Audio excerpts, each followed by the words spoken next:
정성산 TV를 애청해주고 계시는 대한민국 국민 여러분, 해외 동포 여러분, 탈북민 여러분들과 해외에 계신 북한 동포 여러분 안녕하십니까? 북한이 주민들을 대상으로 휴대전화 운영체제 업데이트를 실시한 것으로 뒤늦게 전해졌다. 기존 보안 기능을 대폭 강화해 주민 간 정보 교환을 원천 차단했다는 게 소식통의 전언이다.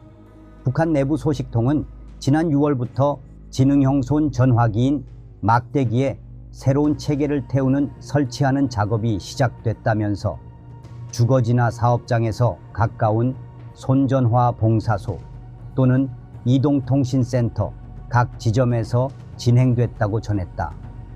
소식통은 새로운 체계 태우기 작업은 모든 주민이 필수적으로 해야 한다며 올해 12월 말까지 신체계를 전부 태우라는 지시가 내려왔다고 말했다. 소식통은 신체계를 태우면 통보문으로 사진이나 긴 동화상은 보내지 못한다며 또한 서명체계가 강화돼 조작이나 다른 체계 태우기 또는 외부 정보 열람도 할 수 없게 됐다고 설명했다. 북한 주민들은 휴대전화 문자 보내기 기능을 통해 사진이나 동영상을 전송할 수 있었지만 최근 북한 당국이 휴대전화 시스템 업데이트를 실시하면서 미디어 전송 기능을 완전히 차단한 것으로 보인다. 이어 그는 새로운 OS를 설치하면 통보문 내역 등 모든 사용 기록을 찾아볼 수 있다며 국가가 승인하지 않은 자료를 삽입하거나 프로그램을 조작한 일도 모두 열람할 수 있다고 덧붙였다. 특히 북한 당국이 이번 업데이트를 통해 보안 체계를 한층 강화했다는 점도 눈에 띈다. 기존에도 북한 스마트폰에서 개발자 기능이나 USB 디버깅 기능을 사용할 수는 없었지만 휴대전화를 컴퓨터와 연결해 파일을 주고받는 일은 가능했다. 그러나 스마트폰 보안 프로그램인 서명체계를 강화함으로써 외부 파일 열람, 시스템, 위변조, 프로그램 설치 등이 더욱 까다로워졌다는 얘기다. 개방성과 확장성이 장점인 스마트폰이 북한 당국의 완전한 감시와 통제해 놓인 것이다. 이런 가운데 북한 당국은 어떤 방법으로도 자국 스마트폰에 외부 프로그램을 설치할 수 없도록 할 계획인 것으로 전해졌다. 소식통은 이번 신체계가 국가의 기준을 완전히 충족시키지는 못했다고 평가한다면서 2차 체계 태우기 사업을 내년 10월까지 전국적으로 시행한다는 계획이라고 전했다. 그러면서 그는 2차 사업 내용은 그 어떤 외부 단자로도 앱이나 프로그램을 설치하지 못하게 하는 것이라고 설명했다. 한편 북한 당국은 휴대전화 업데이트의 목적이 반사회주의, 비사회주의 차단을 명목으로 주민들의 휴대전화 사용 실태를 감시하는 데 있다는 점을 숨기지 않는 모습이다. 소식통은 새로운 체계 태우기 작업은 모든 이용자가 필수적으로 해야 한다며 이를 완료한 사람들에게는 모든 것이 기록되고 있으니 국가가 언제든 사용 내용을 검열할 수 있다는 사실을 공식적으로 포치한다고 말했다. 휴대전화를 이용해 외부 영상물을 시청하거나 유포하는 등의 불법 행위를 하지 말라는 경고인 셈이다. 또한 소식통은 내년 1월 1일부터는 새로운 체계를 태우지 않은 사실이 기관, 기업소, 지하철, 정류소 등 임해 시간, 장소에서 적발되면 손전화를 압수당한다며 이 경우 본인이 소속된 정치기관에 통보돼 처벌을 받게 된다는 사실이 각 당과 행정, 보위안전기관은 물론이고 인민반까지 포치됐다고 설명했다. 앞서 본지는 북한이 지난해 모든 손전화 사용자를 대상으로 휴대전화 운영체제를 업데이트할 예정이라고 보도한 바 있다. 그러나 지난해까지 휴대전화 업데이트와 관련한 기술적 준비가 충분치 않아 해당 작업은 올 상반기로 연기됐고 지난 6월부터 작업이 진행된 것으로 확인된다. 당국은 휴대전화 사용자들에게 올 연말까지 시스템을 업데이트하라고 수차례 권고했고 이를 시행하지 않을 경우 처벌하겠다고 밝힌 만큼 내년부터는 휴대전화에 대한 통제가 한층 강화될 것으로 예상된다. 북한에서 휴대폰 사용자가 늘어나면서 휴대폰을 사용한 영상 및 사진 촬영의 단속과 통제를 강화하는 것으로 알려졌다. 당국이 숨기고 싶은 영상물의 국내 확산과 해외 유출을 막기 위한 조치로 보인다. 북한의 휴대폰 사용자 수는 자료에 따라 차이가 있지만 약 400만 명에서 600만 명 정도로 추산된다. 휴대폰 사용이 본격화된 2008년 이후로 지금까지 꾸준히 늘어나고 있다. 휴대폰 사용자가 증가하면서 사진과 동영상 촬영은 물론 국내 인트라넷에 접속하는 등 다양한 기능을 갖춘 지능형 손전화기 스마트폰과 보급되자 이를 통한 정보의 확산을 우려한 당국의 단속과 통제가 강화되고 있는 모양새다. 과거에도 불법 촬영 단속을 많이 했고 압수수색할 때는 사진부터 검열했지만 최근에 손전화 촬영을 통한 사고가 많아지면서 단속 수위가 높아졌다.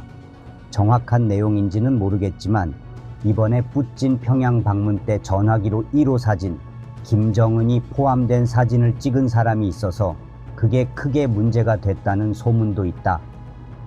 기념사진이라면서 국가 중요시설 앞에서 찍거나 화재를 비롯한 재난사고, 체포장면 촬영, 그리고 사회적 소란을 일으키는 행위를 촬영한 영상을 보관하거나 유포하면 법적 처벌을 받을 수 있다고 손전화 가진 사람들은 주의를 해야 한다고 통보했다. 그러면서 협력자는 손전화를 가지고 있어도 사진 한 장 제대로 찍을 수 없다. 찍은 사진에 군사시설이나 공장 기업소, 상점의 가격표, 그리고 꼬제비 등이 나오면 외부에 보내기 위한 것이라 의심받고 집중 조사를 받는다며 불만을 터뜨렸다. 협력자는 규찰대가 한 주민을 단속하는 과정에서 그 모습을 촬영하던 다른 주민의 휴대폰을 현장에서 빼앗아 부수어버린 최근 사례를 전하며 사회적으로 문제가 될 만한 영상을 촬영하는 행위에 대해서는 특히 강압적이라고 말했다. 그렇다면 휴대전화 구입 경로는 어떻게 될까? 공식적으로 구입할 수 있는 곳은 평양의 국제통신국과 지방의 최신관리국이다. 물물 교환 또는 지인에게서 휴대폰을 뇌물로 받는 경우도 있다. 시장에서 개인적으로 구입하거나 밀무역을 통해 구입하는 경우도 있다. 휴대전화 구입 시 신청 서류에 이름, 생년월일, 출생지, 현주소를 기재해야 하는데 특이하게도 혈액형을 요구하는 경우도 있다. 휴대전화 가격은 여전히 비싼 것으로 나타났다. 한 탈북자는 2001년 당시에는 최초 구입 비용이 1,500달러에 달했고 지금도 몇백 달러를 지불해야 한다고 했다. 개인이 휴대전화를 구입하기 위해서는 최신소나 전신전화국에 가서 신청서를 얻어 관련 기관의 확인서를 받아 제출하면 휴대폰을 현금으로 구입할 수 있다. 휴대폰 판매 주관 기관인 최신관리국에 아는 인맥이 있는가, 뇌물을 제공했는가, 권력기관을 통했는가에 따라 휴대폰 구입 기간은 최장 3개월에서 며칠로 줄어들 수 있다. 설문조사에 의하면 휴대폰 구입 기간은 응답자의 37%가 60일에서 90일 사이였고 33%는 인맥과 뇌물을 주고 즉시 구입했다고 한다. 한 탈북자는 2010년에 270달러를 주고 손전화기를 샀는데 전신전화국에 친구가 있어 그의 도움으로 한 달 만에 구입했다며 공민증, 근무 확인서 등이 필요하다고 했다. 비공식적으로 구입하는 방법은 크게 세 가지다.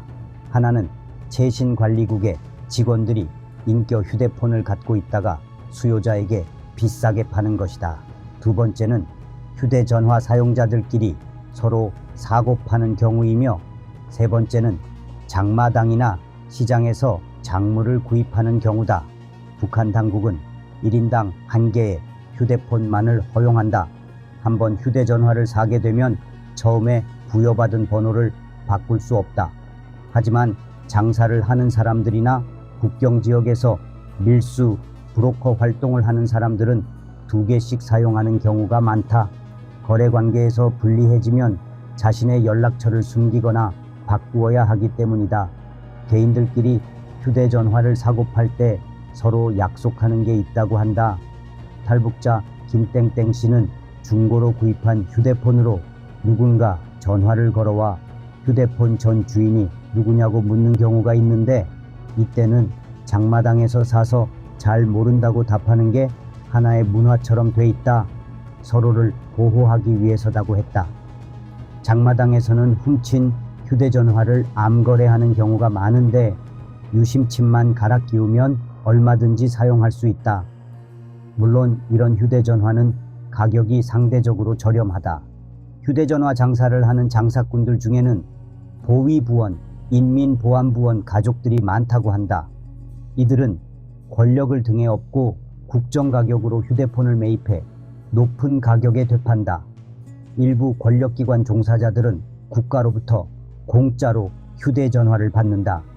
특히 당과 국가안전보위부, 인민보안부의 책임 간부와 국장, 부장급 간부들은 국가로부터 일괄 지급받는다.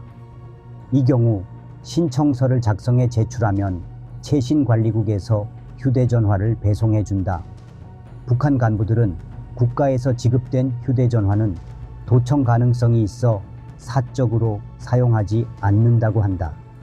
국가에서 지급한 휴대전화는 한 달에 300분 통화, 문자 200개만 사용할 수 있다.